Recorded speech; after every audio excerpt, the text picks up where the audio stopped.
Good morning again, everyone. So this morning I want to come finally to come talk how I won that 5k plus that the older Baha'i had put on. It was actually 7.5 kilometer. I've never done that distance in my youth in my earlier days, and I'm telling you, I cried on the day because it was just an emotional moment for me. Knowing all things, you pray, of course, but God gives us the wisdom to know that whatever you pray for, you have to put in the work for as well, because faith without works is dead. And so couple weeks leading up to the run, I was practicing. I was exercising. I was strengthening my legs. I was doing some deep breathing exercise. It was rough, guys. It was difficult. That's why I tell you, say, I don't envy people in their success and glory, because you wouldn't even know the work that goes behind the scene. Look on Shelly, look on you seeing them. You think it's easy, it's not pretty. I mean, there are days when me just want to stay in and sleep, or me just can't bother if you go act up my body. But I decided I try to maintain the discipline. I try to be consistency is key too. You have to. There are a lot of people I know who them talented, Them, when we say them good or them brilliant, but them just not have the discipline and consistency. And then you will find that sometimes the average person who have the discipline and the consistency, they tend to win at the end because they never give up. And so for me, I came up morning after morning. There's a hill in my scheme that I do. I try to do 5 jogs up the hill per day, per morning. So I would normally send off the boys, then have to just rush come out, come do my hills then quick before sun get hot. And I mean, it was tiring, and I push and I push and I push up the hill, down the hill, up the hill, down the hill. I think one morning I do almost 10. It was really, really, really impressive. And I find too that other areas of my life improve. So whenever you tend to work on one area in your life, it always helps in the other areas. And I was loving that. I mean, the time with my children, having the energy, cause especially with me with boys, they have high energy, and to keep up with them, it required a lot. So I was really benefiting in the other areas of my life with that. My husband as well. Remember, me lighter now, so you know how that is. So the other areas of my life and energy as usual, church, bubbly, same way, everywhere, me just high energy, and I really love that. And I push and I push each morning, and I push. On the day of the run, man, mentally, I was winning in my head. Mentally, I saw myself going up on the stage and collecting my trophy. So if people were watching me, every now and again, they would see a smile on my face, because in my head, I was just going up on that stage to collect my winning medal. And I say, listen, me not even try for 3rd place, because if me miss 3rd place, me not go get nothing. And I'd made up my mind even before the day that I go home with something. Me never get a trophy or a medal from a 5k run. Me never get anything. And I say, me need something, man. I get old. So I have to retire from these things. So I mentally told I spoke it. I think I'd shared it even on my status one at the time. Say, me must get something from this run, jokingly. That is something too that reminds us of the power of our tongue. So jokingly I was speaking it, and mentally I saw it. So on the day of the run, I just saw myself going up on that stage, and me just a smile and water almost come on my eye. That was before the run started, So when the run officially started, mentally I saw myself again just going up there getting a trophy. And I remember the evening before, we had youth fellowship, and the movie that we watched was Overcomer. It's a very powerful movie. If you are struggling in anything and just want some encouragement and motivation, it is basically of this girl who have asthma and entered a marathon, one of those runs, and she won at the end with all the issues.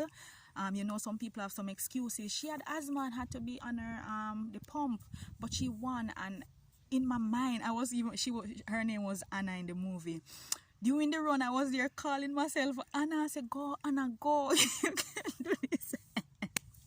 And I was there telling myself, you can do this, man. You can do this. And I just saw myself going up on the platform, collecting my trophy. And it felt so really good. And what I did each time I was running, I mentally marked people. So persons who were in my category, for example. Listen, I was in a category, intermediate category, with some 20-year-olds, 30-year-olds. So the category was 20 to 40. Guys, I'm 36. I'm 36, I'm almost 40. And I was in the race with some 20-year-olds who are peak. And I mentally just tag persons who I saw in my category, tag them, because you know you would have on the bib. So everybody missing with the eye for intermediate, me I mentally tag them. And you know much of them shot past me, and I just take time and I maintain my pace, I maintain my pace, I maintain my pace. And I just mentally tag how many persons passed me out that was in my category.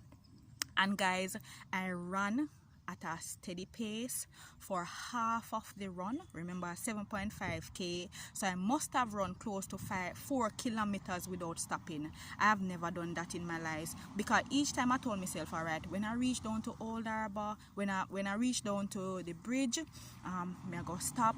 When I reach the bridge, I wasn't tired. All right, I said, when I reach down to New Harbour 1, me I go stop. When I reach there, I wasn't tired. All right, me say, all right, me can go down to New Harbour 3, then I take a break. When I reach there, my legs weren't tired. I have to try maintain my breathing.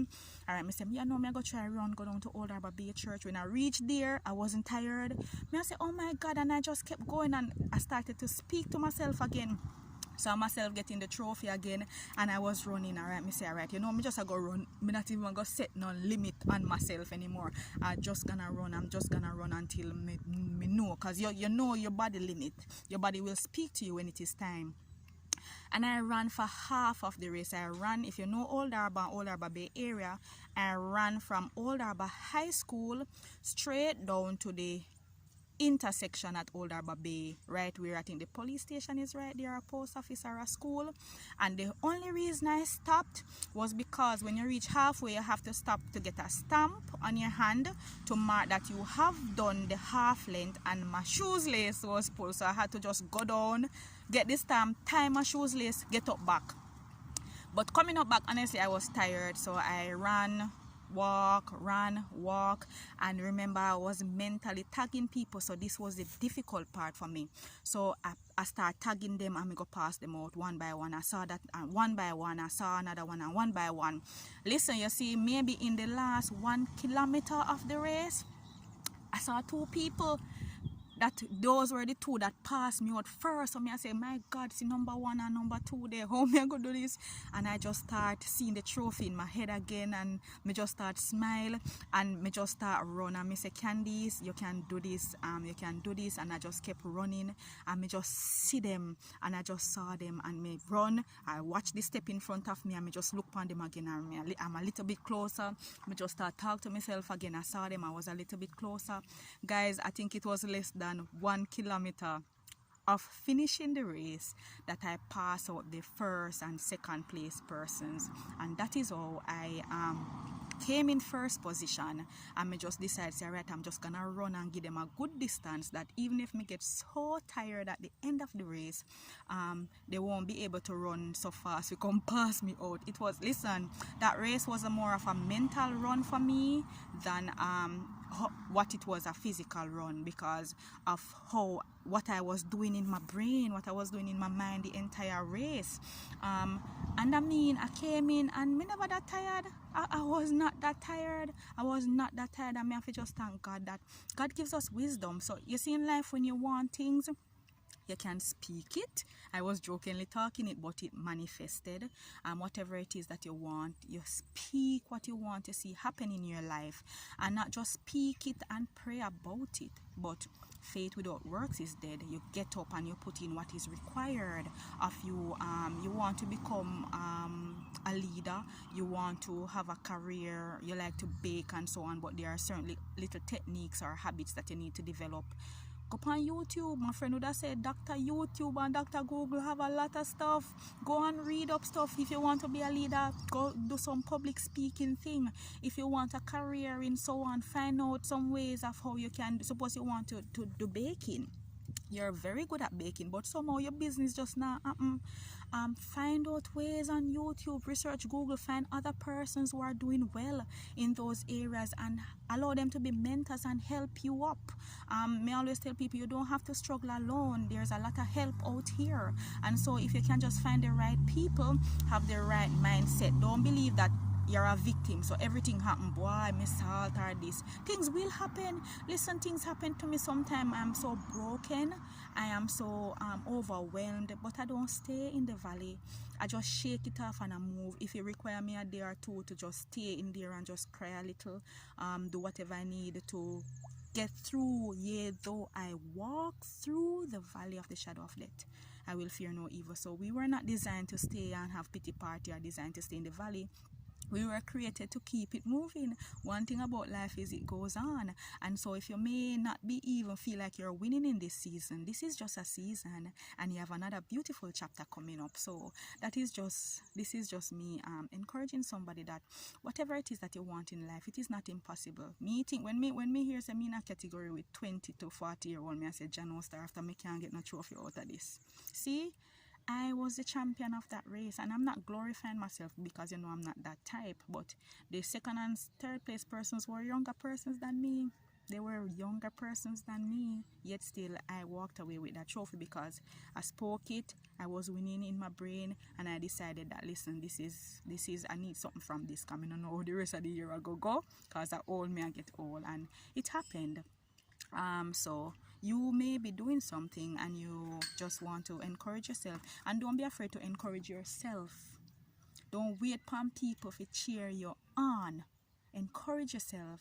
Stay encouraged. Stay inspired. You do things we mess up. There are a lot of things I've tried and it failed badly till me shame. The amount of no's and rejections me get and me shame, but we keep going nonetheless. It's a part of life, and when you learn to embrace those and move on to your yeses and move on to your winnings, then you understand the beauty of life. All right guys, do continue to have an amazing day today, and may I start exercising now because our church circuit is having another 5K, a back to school fundraiser where we normally assist children in our church and in our community to go back to school. We help them to buy textbooks and to help to pay part of their tuition. And so I am out here again training for that. Let's see what can happen for that. So in the meantime guys, continue to have an amazing day and just never give up on your dreams. You understand? Once you get up and you have life, that's hope. That's hope. If you feel your chest and there's a pulse there, that's hope. God is giving you another chance. So just take it as it is and do continue to have an amazing day.